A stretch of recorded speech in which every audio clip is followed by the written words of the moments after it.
Hey, this is Brian from Arrowhead Woodworking. Let me show you how to make these bottle openers using Shaper Origin. So using Shaper's onboard storage, go into my files, scroll through. I have a ton of projects in here. We're looking for the bottle opener one. And once I find that, I'll import it. It's already sized up, so I can import and just place on the workpiece. Then I'll take that file and I'm going to place it out of the way, actually. I'm doing this because I have my grid spacing set at a 1/2 inch, and I actually want it at a 1/4 inch because I'm using a 1/4 inch bit. The grid spacing are those two white lines, one vertical, one horizontal. It just allows you to square up next to your workpiece. That way you don't waste any space, and it also gives you that auto lock feature, which you can turn off and on. But if I have 1/4 inch spacing, I'm using a 1/4 inch bit, so I won't waste any material. I'll run side by side and be the most efficient. So now I just move along down the workpiece, placing these bottle openers next to each other. What's really cool about that grid and snap feature is that if I turn those handles side to side, it will stay flat with each other, so it stays all horizontal and perfect. I placed about 3 or 4. I wanted to have extra just in case, because this is a first-time design.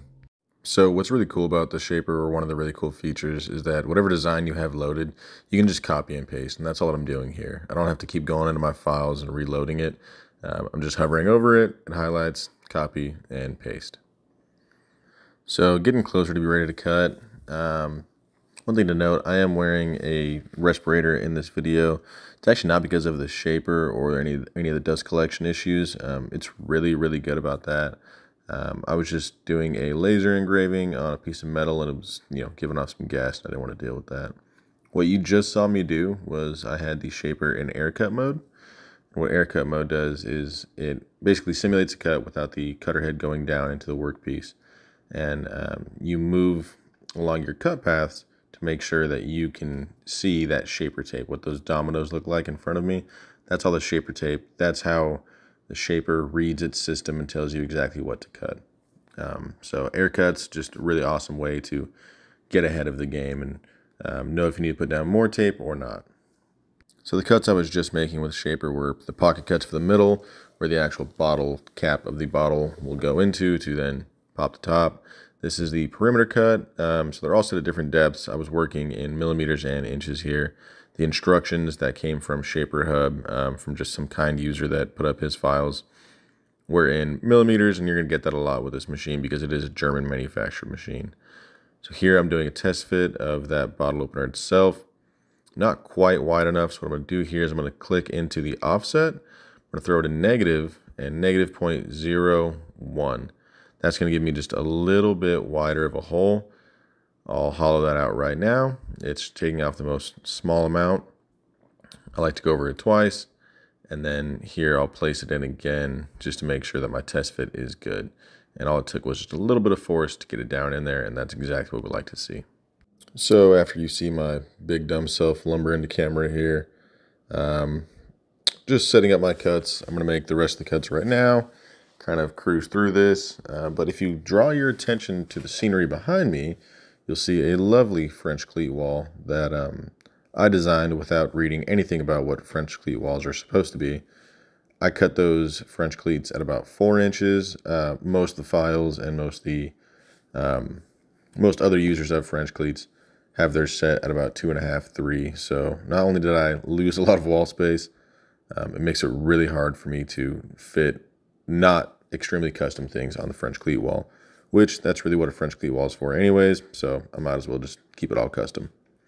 Here, reaching over to my chisels, just taking care of it a little bit on the inside there. The way that these shapes come out, the way that they cut, you have just a little bit that you need to chisel out. It's not very much, and since I'm using this very advanced piece of equipment, it's kind of nice to get a little hand tool in there and feel like a real woodworker for once. So before you guys absolutely destroy me, just know, yes, I do use those chisels on the wall, sometimes even that speed square, and I have a French cleat wall, so I'm basically a real woodworker. Here is what the cuts come out looking like. You use double-sided tape to mount the workpiece. That's why that was hanging off, and they're very clean. Next, going over to the oscillating spindle sander, just clean up those edges. This really wasn't super necessary. It isn't, but I'm kind of a freak for sanding. I hate it just like everyone else, but it's super necessary, and I think it really elevates even the small stuff. So moving on to the face and the back, just hitting it with some 120. Actually, I think 180 was on here, and then some 220. Nothing crazy, but like I said, it's not necessary after you go through the planer and the nice cutter heads that I have on the shaper from Whiteside router bits. It's really not pertinent. I like to sand everything overly because I think when it gets in your hand, you want to have that like real soft feel, and it just really elevates the quality, the workpiece, kind of shows the time and the care that people put into things. And here we're hitting some pilot holes just to put these little tiny fasteners in. It's one part I always ruin. I always break off a fastener, and I actually did it on this, and became a 2-hour project trying to get that little fastener out. Using my absolute favorite finish, Odie's oil right here. This stuff smells so good. You don't need a respirator. You actually don't even need gloves. I just don't like my hands being oily, but I cannot recommend this stuff enough to anybody out there. It's super easy. All you do is buff it in and buff it out. If you would like to purchase one of these and help me recoup some of that $3,200, there's a link to my Etsy in the video description below where you'll find this and a lot of other fun things. And if not, thanks for watching.